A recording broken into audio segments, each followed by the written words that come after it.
Assalamualaikum warahmatullahi wabarakatuh. A'udzu billahi minasyaitonir rajim. Bismillahirrahmanirrahim. Alhamdulillah wasyukurulillah ala jami'i ni'matillah. Wassalatu wassalamu ala sayyidina Muhammad ibn Abdullah wa ala alihi wa ashabihi wa man wala. La haula wa la quwwata illa billah, amma ba'du. Ma'asyiral muslimin wal muslimat rahimakumullah.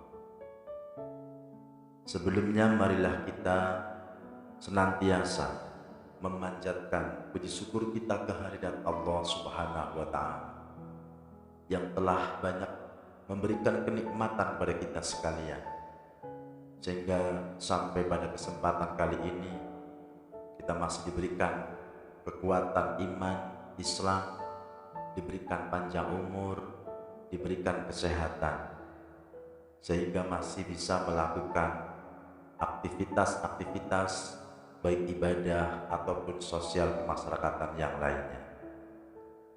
Kemudian sholawat beserta salam Allah mudah-mudahan terlimpah curahkan keharibaan Nabi kita Muhammad sallallahu alaihi wasallam. Hadirin wal hadirat rahimakumullah. Ketika kita mempelajari, menelaah banyak sekali uswah yang telah diberikan kepada kita sekalian, yakni uswatul hasanah. Tidak hanya yang langsung diberikan oleh Rasulullah sallallahu alaihi wasallam dalam perjalanan kehidupannya, dalam perjalanan perjuangannya.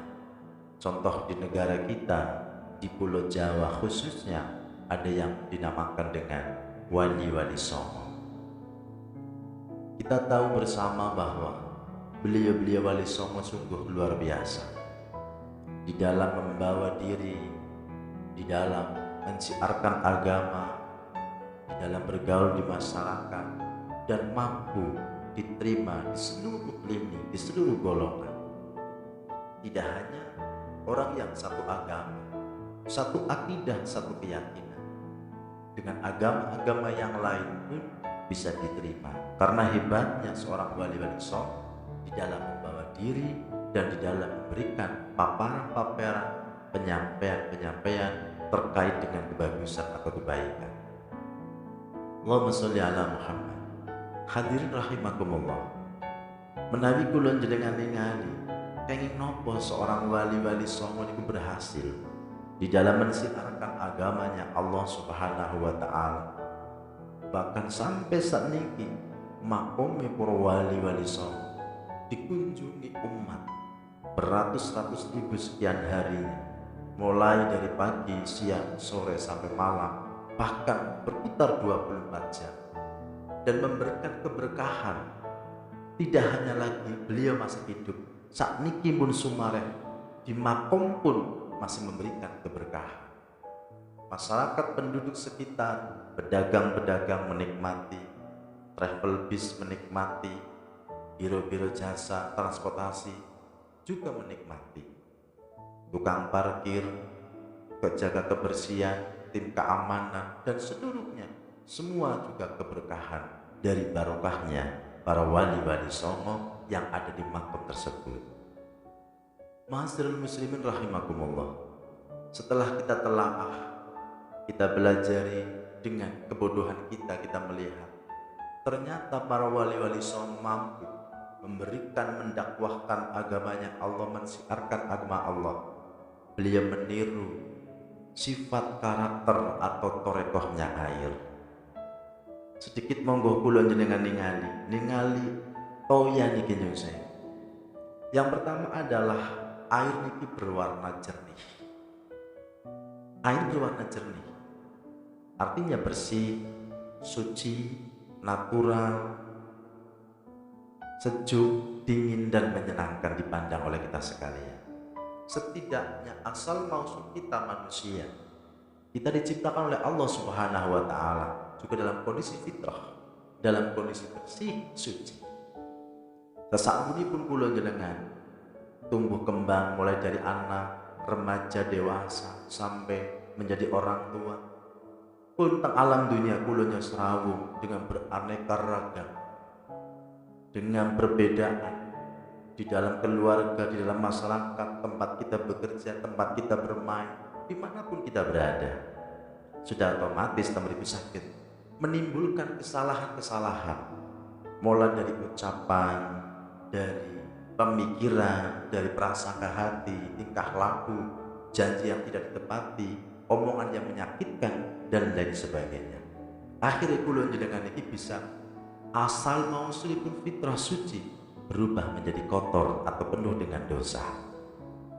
Hadirin rahimakumullah, pun air yang pertama adalah berwarna jernih suci, setidaknya melatih untuk kita sekalian.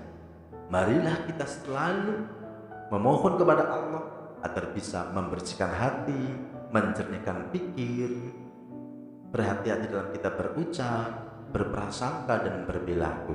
Setidaknya marilah kita jaga sekemampuan kita kesucian, kebersihan atau fitrah yang telah Allah berikan kepada kita sekalian. Ma'asyiral muslimin rahimakumullah, yang pertama marilah kita berupaya mengembalikan kesalahan, kekotoran, kekhilafan, kelalaian nafsu yang selalu mengajak kita untuk adanya sifat keangkaran murkaan. Mulai kita tepis dengan cara kita bertobat kepada Allah untuk bisa kembali dengan asal maksud kita, yakni fitrah ataupun jernih ketika dibahasakan dengan warna atau wujud air. Yang kedua adalah air begitu hebat, begitu pandai beradaptasi dengan lingkungan. Kita mengetahui saudara sekalian, tatkala air itu ditaruh di dalam kendi menjadi air kendi, di dalam ceret menjadi air ceret, di dalam jamban menjadi air jamban, tidak pernah ada kesulitan. Artinya air ini benar-benar mampu dan bisa membawa diri dan sangat pandai untuk beradaptasi terhadap lingkungan. Kita pun sama, kita hidup di khalayak masyarakat yang di situ kita paham persis perbedaan-perbedaan di sana sini. Tidak semuanya niat baik kita diterima oleh orang lain, ataupun sebaliknya. Maka kita harus berlatih untuk bisa membawa diri.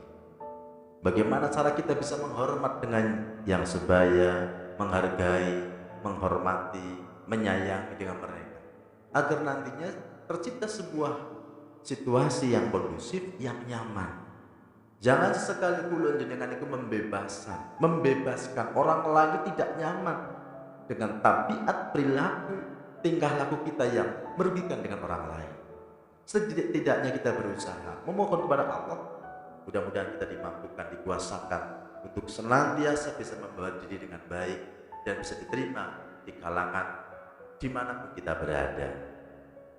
Hadirin rahimakumullah, yang ketiga adalah air ini punya watak selalu mengalir dari tempat yang tinggi ke tempat yang rendah. Ini luar biasa. Air begitu kuat, air begitu hebat, punya kekuatan yang maha dahsyat. Terbukti ketika kita melihat saudaraku, tatkala ada bencana tsunami, dengan kekuatan air seluruh daratan, tempat-tempat bangunan yang megah, tempat-tempat yang kuat, pondasi sudah sedemikian rupa, disapu habis oleh kekuatan air. Bahkan makhluk-makhluk yang ada di sekitarnya pun meninggal dunia, disapu oleh kekuatan air. Nyun sewu, air niki sumber segala sumber kehidupan. Nek kula jenengan teliti niku, sedaya niku mbetahaken air. Manusia jelas butuh air. Tumbuh-tumbuhan butuh air, hewan butuh air, kehidupan alam ini juga membutuhkan air. Air bisa dikatakan sumber kehidupan, tapi juga bisa menjadikan sumber kebinasaan bagi kita sekalian. Kalau saja Allah mengizinkan air laut yang begitu besar, yang begitu luar biasa ditumpahkan, dialirkan ke daratan, maka habislah daratan dengan kekuatan air atas izin Allah Subhanahu wa Ta'ala. Allahumma sholli ala Muhammad. Tapi sistem berikut luar biasa. Air ini selalu mengalir dari tempat yang tinggi ke tempat yang rendah. Artinya air niki mboten sombong. Air niku mboten takabur dengan kekuatannya, dengan kehebatannya. Di suatu waktu kita melihat di situ ada mungkin istilah ada air mancur. Air mengalir dari tempat yang rendah ke tempat yang tinggi. Tapi nek kula jenengan teliti niku hanyalah dipaksakan. Setelah air itu masuk ke atas, mengalir ke atas, pasti akan kembali ke bawah. Air mengalir dari tempat yang tinggi ke tempat yang rendah. Saudaraku, agama Islam mengajarkan bahwa salah satu tanda-tandanya orang yang beriman adalah tawadhu, rendah hati. Dengan otomatis, kalau toh mungkin ada orang yang berpangkat, yang berharta, yang punya pengaruh dengan keilmuannya, dengan kekayaannya, ataupun yang lainnya, setidaknya kita melihat dengan kekuatan kehebatan air. Sungguh maha besar Allah yang telah menciptakan air begitu luar biasa, tapi diperjalankan, memberikan contoh kepada kita untuk selalu bertawadhu, artinya rendah hati. Mudah-mudahan kita pun bisa meniru, berlatih rendah hati. Amin ya rabbal alamin. Ma'asyiral muslimin rahimakumullah. Yang berikutnya adalah air ini tidak mau berhenti. Air punya watak selalu kepengen maju, maju dan maju. Pun contoh kula jenengan ningali, nalikane air itu ada di dalam sumur katakanlah. Air itu berdoa. Dia itu tidak pernah kepengen berhenti. Tatkala berdoa, tiba-tiba ada orang yang mengambil air, dimasukkan ke dalam jamban atau tulah. Berhentilah air di situ. Setelah itu berdoa lagi, memohon kepada Allah, jangan pernah saya diberhentikan ya Allah, teruslah saya kepengen berjalan. Artinya terus berbuat. Air tiba-tiba dari jamban diambil oleh seorang ibu, yang akhirnya dimasak oleh seorang ibu, pindah ke tempat air untuk dimasak. Setelah sampai di tempat air dimasukkan ke dalam termos ataupun tempat-tempat air penampungan untuk tempat kita minum. Tidak lama kemudian ada seorang yang nyusewu, katakanlah dahaga, kepengen minum. Akhirnya air dipindah lagi ke gelas dan diminumlah oleh salah seorang. Air tidak pernah kepengin berhenti, tidak kepengin katakanlah diam di tempat, selalu kepengin maju dan maju. Untuk kita kula jenengan, ketika kula jenengan kepengin punya hajat, kepengin minum, akhirnya kita pun juga minum air. Setelah masuk di perut kita, air pun tidak berhenti, terus berdoa sehingga kita kepengin buang hajat. Setelah kita buang hajat, air keluar dari tubuh kita. Saudaraku yang dimuliakan oleh Allah, setelah air keluar dari badan kita, air telah berubah warna. Yang terjadi, warnanya telah menjadi keruh. Baunya sudah tidak segar, rasanya juga tidak enak. Dalam posisi kayak niki, air niku isin wirang nih, malu di hadapan Allah Subhanahu wa taala. Akhirnya air itu masuk ke dalam bumi, masuk ke dalam. Niki diibaratkan seperti hanya orang yang bertobat. Setidaknya kita bisa mengambil kesimpulan, mengambil iktibar. Kalaulah kita semua adalah pendosa, orang-orang yang selalu bermaksiat, dari omongan, dari makanan, dari tabiat perilaku kita keseharian, selalu kita salah, dosa, bermaksiat. Sadar tapi kita mengulang, sadar tapi enggan untuk bertobat tapi hanyalah untuk basa-basi semata, bukan tobatan nasuha. Hadirin rahimakumullah, setelah air masuk ke dalam tanah, air pun berdoa kepada Allah, tidak kepengin berhenti. Akhirnya dengan proses bertobat, berzikir, air itu keluar melalui dari mata air, sumber-sumber air itu keluar. Luar biasanya saudaraku, setelah air keluar dari dalam tanah, kondisi warna air telah kembali jernih. Artinya sukses dalam bertobat, sukses dalam berbersih diri, sukses dalam memperbaiki tabiat atau kekotoran yang ada dalam pribadi tersebut. Oleh karena itu kita belajar daripada watak, karakter sifat atau tingkah lakunya air tersebut. Dan ini sukses dicontoh oleh para wali-wali Allah, pemuka-pemuka agama, ulama-ulama zaman terdahulu yang telah sukses mencontoh torekohnya air. Allahumma sholli ala Sayyidina Muhammad. Hadirin rahimakumullah. Selain menika kula jenengan mangertosi bilih air iki masya Allah pun wis banget pintere maju dan maju kaya niki bertobat kepada Allah. Dan kula jenengan sedaya niki kedah mangertosi air niku tidak pernah memilih-memilah. Contoh, ketika air niki digelontorkan, air tidak akan bercerai-berai, air terus merangkul dengan yang lain.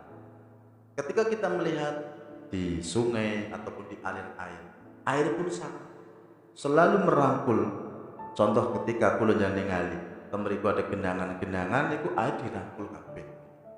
Tegesipun air niki selalu kepengin bersama-sama. Tidak ada kepengin katakanlah perselisihan atau mungkin permusuhan atau mungkin kepengin mengelompok sendiri-sendiri. Lah niki sing luar biasa sedulur. Kula jenengan sedaya kita belajar dari torekohnya air. Dan niki sukses telah dilakukan oleh para wali-walinya Allah Subhanahu wa taala. Mudah-mudahan melalui jembatan Ramadan di tahun ini kula jenengan kabeh nyenjung datang Allah Subhanahu wa taala. Allah memberikan kesempatan bagi kita sekalian untuk media kita bertobat, media kita untuk berintrospeksi diri, untuk berbenah. Dan mudah-mudahan kita senantiasa menjadi hamba Allah yang akan dipilih, dimampukan, dikuasakan untuk senantiasa melakukan kebaikan-kebaikan yang kita niatkan untuk mencari ridho Allah Subhanahu wa ta'ala. Hadirin hadirat rahimakumullah. Mungkin kados mekaten kangge tadhkirah kula jenengan sedaya kita bareng-bareng nyuwun datang Allah. Mudah-mudahan kula jenengan bisa meniru seperti halnya yang telah ditirukan oleh ulama-ulama pendahulu kita, para wali-wali yang telah sukses di dalam mensiarkan agama. Beliau-beliau mencontoh torekoh air. Mudah-mudahan ada manfaat bagi kita sekalian, dan kita sekalian menjadi orang yang senantiasa akan berbenah diri, akan sadar akan kesalahan, sadar akan kekurangan. Hadirin, hidup adalah pilihan. Allah memberikan kesempatan bagi kita. Silahkan mau bahagia dunia akhirat, bahagia di salah satunya, atau rugi kedua-duanya. Pilih dan berjuanglah. Insya Allah dengan torekoh air kita bisa melakukan amal ibadah, dan insya Allah dengan doa keseriusan akan bisa menggapai kebahagiaan yang hakiki, kebahagiaan dunia dan akhirat. Amin, amin ya rabbal alamin. Mudah-mudahan bermanfaat. Kebenaran milik Allah, kesalahan milik kaula pribadi. Usikum wa nafsi bitaqwallah. Wassalamualaikum warahmatullahi wabarakatuh.